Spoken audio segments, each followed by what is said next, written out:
हरे कृष्णा कृष्णा हरे कृष्णा कृष्णा कृष्णा हरे हरे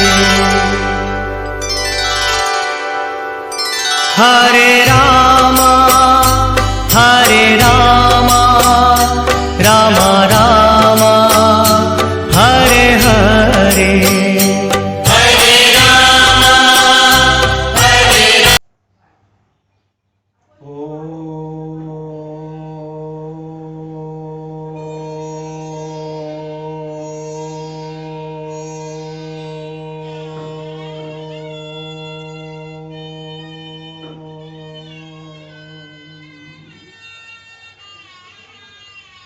मंगलम भगवान विष्णु मंगलम गरुड़ध्वज मंगलम पुंडरीकाक्ष मंगलाय तनो हरि स्वस्ति श्री गणेशाय नमः श्री सरस्वत्यै नमः श्री गुरुभ्यो नमः श्री गुरुचरण कमलेभ्यो नमः मातृपितृचरण कमलेभ्यो नमः त्यक्त्वा सुदुस्त्यज सुरेप्सितराज्यलक्ष्मीः धर्मिष्ठे आर्यवचसा यदिगाधरण्यम् मायामृगं दैत्येप्सितमन्वधावन् वन्दे महापुरुषतीयचरणारविन्दम् वन्दे महापुरुष ते चरणारविन्दम्।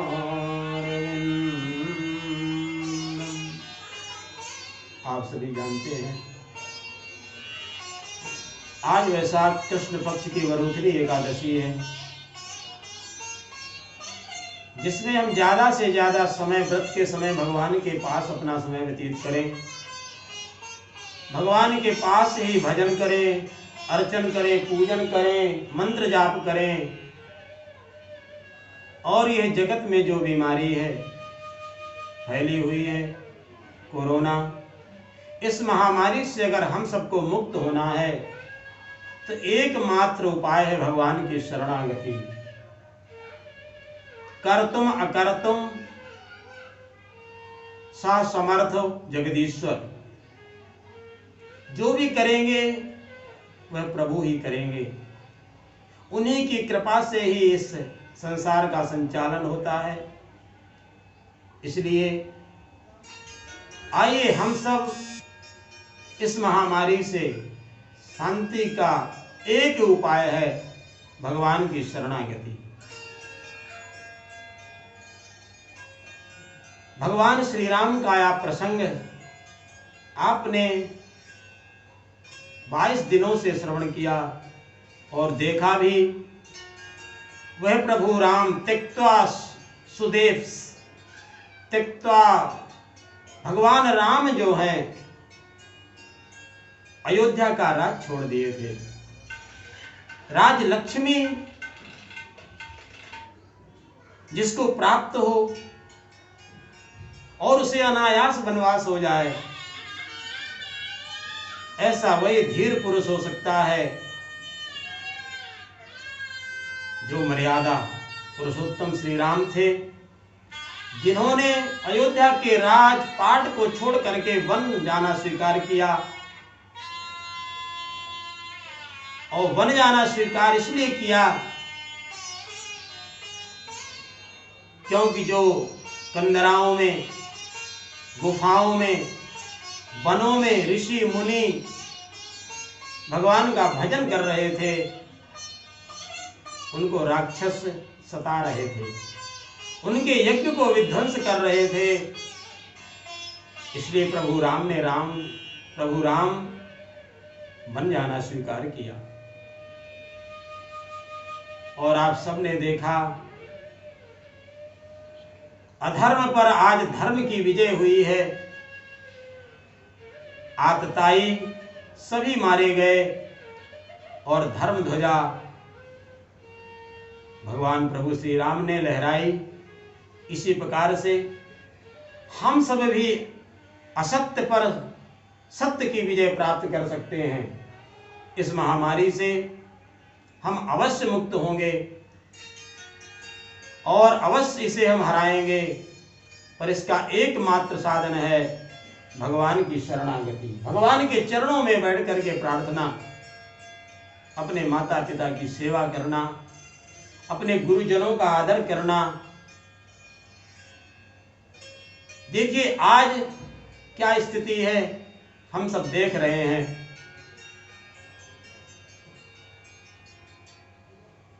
विगत 25 दिनों से इस महामारी से हम जूझ रहे हैं और इन 25 दिनों में प्रकृति का वातावरण तो देखिए कितना स्वच्छ हो गया है। वायु प्रदूषण से मुक्त हो गए हम। हमारी गंगा, यमुना आदि, नर्मदा आदि नदियां कितनी निर्मल बह रही हैं। इस बात का हमें अवश्य ध्यान रखना है। हम कितना भी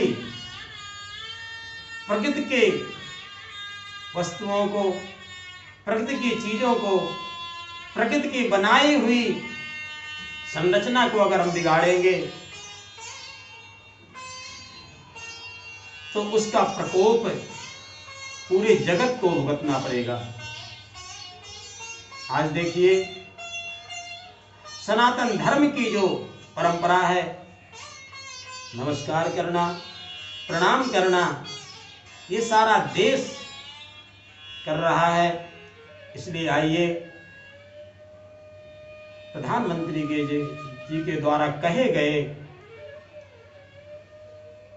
जो उन्होंने कहा है कि घर पर रहकर ही आप अपने आप को सुरक्षित रख सकते हैं, इसलिए हम सभी से यह प्रार्थना करते हैं, विनम्र हाथ जोड़ करके यह प्रार्थना करते हैं, कृपया आप घर पर ही रहें कुछ ही दिन और, जिससे हम इस महामारी से मुक्त हो सकें। हम सबका सहयोग ही देश की उज्जवल भविष्य के लिए है। भगवान का दर्शन कैसे करना चाहिए? भगवान का दर्शन भगवान के सिर से, भगवान के मस्तक से प्रारंभ नहीं करना चाहिए। भगवान का दर्शन हम मंदिर में जाकर के करें तो भगवान के सर्वप्रथम चरणार बिंद दर्शन करें तो चरणों से,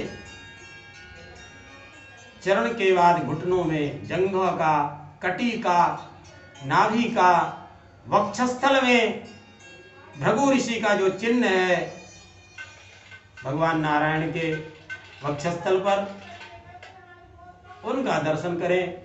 कंठ में कौस्तुभ मणि का दर्शन करें। वैजंती आदि माला जो भगवान के गले में शोभा पा रही है, भगवान के कपोल का दर्शन करें, भगवान के नासिका का दर्शन करें, भगवान के उस मुखारविंद का हम दर्शन करें। इस तरह से भगवान के स्वरूप का हमें दर्शन करना चाहिए। भगवान के चरणों में साक्षात तीर्थराज प्रयाग का दर्शन होता है। श्रीमद् भागवत महापुराण में कपिल भगवान ने अपनी माता देवहूति को बताया था, संतों के बारे में बताया कि हे मां, संतों की शरण में ही आपको मुक्ति मिलेगी। संत के सानिध्य में अगर आप जाएंगे तो संत आपको भगवान की मधुर मधुर लीलाओं का रसपान कराएंगे, पूजन की विधि बताएंगे, भगवान का किस प्रकार से पूजन अर्चन करना चाहिए। भगवत प्राप्ति का साधन अगर है तो वह रसिक संतों के पास है।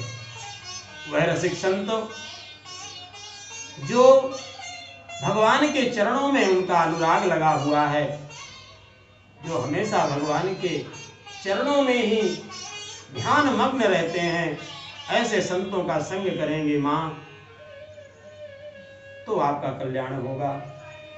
संत बड़े दयालु होते हैं, उनमें करुणा बहुत होती है, वो किसी से द्वेष नहीं करते हैं, वो सुहृद होते हैं, उनमें परोपकार की भावना होती है।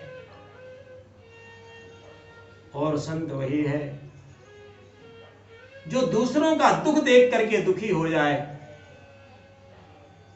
उसे संत कहते हैं। संत का जन्म तो परोपकार के लिए होता है, जगत का कल्याण के लिए संत जन्म लेते हैं। और कपिल देव भी भगवान के ही अंशावतार थे, कला अवतार जिसे कहते हैं। भागवत में 2 जन्म ऐसे हुए जो कला के रूप में अवतार लिए, वेद व्यास जी महाराज और कपिल देव भगवान। कपिल देव ने भगवान के बारे में बताया, संचिन्तयेद भगवतश्चरणारविन्दम् वज्रांकुशध्वज सरोरुहलांछनाढ्यम् उत्तुंग रक्त विलसन्नख चक्रवालो ज्योत्स्नाभिराहत महदहृदयान्धकारम् संचिन्तयेत भगवतश्चरणारविन्दम्। हम भगवान के चरणों का दर्शन करें। भगवान के चरणों में आप देखिए, तीर्थराज प्रयाग का दर्शन होता है। भगवान के चरणों में वज्र का चिन्ह है, अंकुश का चिन्ह है, ध्वजा का चिन्ह है, जौ का चिन्ह है, शंख चक्र का चिन्ह है, गदा पद्म का चिन्ह है। और जो भगवान के चरणारविंद है वह उभरे हुए हैं, और ऊपर का जो भाग है वह श्याम है। भगवान के चरणों के नख श्वेत हैं, और जो भगवान के ताल है, चरणों का जो तलवा है वह रक्त कांति है, जो छिपी हुई है। साक्षात तीर्थराज प्रयाग का दर्शन है। श्याम की धवल धारा माता यमुना है, श्वेत जो नख है वह गंगा है, और जो रक्त कांति जो तलवों में छिपी हुई है वह माता सरस्वती है। जैसा कि आप तीर्थराज प्रयाग में जाते हैं, गंगा यमुना के दर्शन तो होते हैं पर सरस्वती का दर्शन नहीं होता, क्योंकि मां सरस्वती उसी में लुप्त हैं। जिस प्रकार से भगवान के चरणों में, तलवा में माता सरस्वती का निवास है, रक्त कांति है, तो जो भगवान के पाद सेवक हैं, जो भगवान के अनुयायी हैं, जो भगवान के सेवक हैं, उनको कभी कभी वह कांति दर्शन करने को मिल जाती है। इस प्रकार से भगवान के चरणों में साक्षात तीर्थराज प्रयाग है। त्रिवेणी कहते हैं, त्रिवेणी, 3 धाराएं, गंगा यमुना और सरस्वती। वेणी का अर्थ आप सब जानते हैं। वेणी जो माताएं गूंथती हैं, बालों को जो संवारती हैं, उसको वेणी कहते हैं।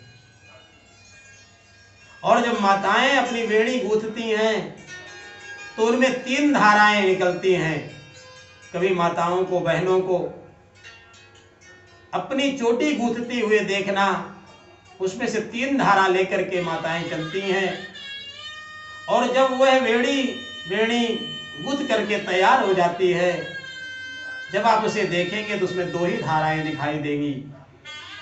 जबकि 3 धाराओं से हमने गूंथना शुरू किया था, देखना शुरू किया था, पर जब तैयार हो गई तो 2 ही धारा दिखाई देती हैं। इस प्रकार से गंगा यमुना का दर्शन तो आप करते हैं, पर माता सरस्वती उससे में लिप्त हैं, वेणी नाम चुटिया। इसलिए भगवान के चरणों का दर्शन हमेशा, भगवान का दर्शन हमेशा चरणारविंद से करना चाहिए।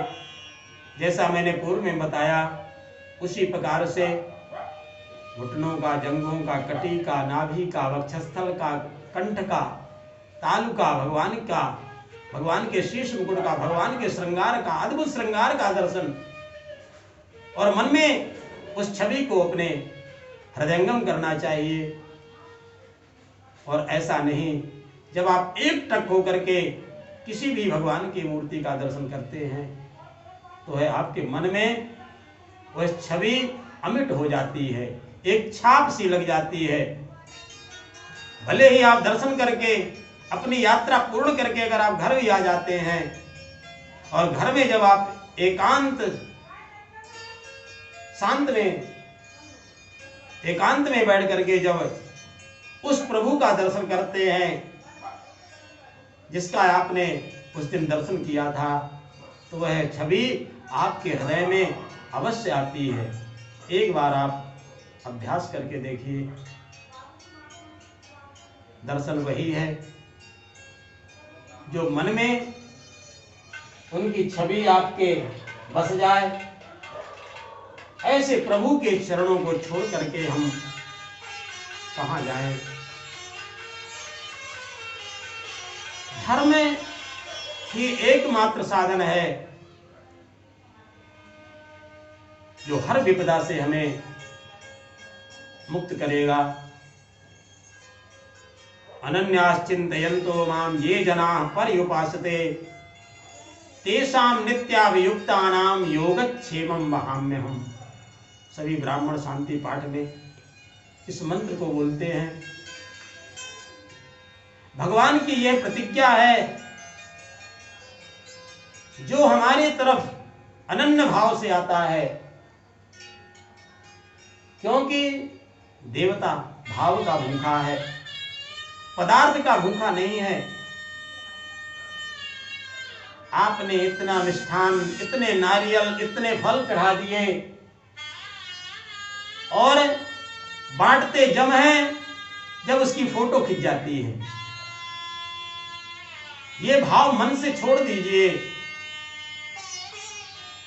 भगवान तो अंदर की आत्मा देखते हैं कि तुम्हारे मन में क्या है, तुमने कितनी जगह अपना योगदान किया है गुप्त रूप से, वह आपके खाते में लिखा जाएगा, न कि ये दिखावा। और इस दिखावे को छोड़ करके हमेशा गुप्त दान ही करें। दान का अर्थ है कि हम सीधे हाथ से दान करें और बाएं हाथ को पता न चले, वो दान सार्थक है।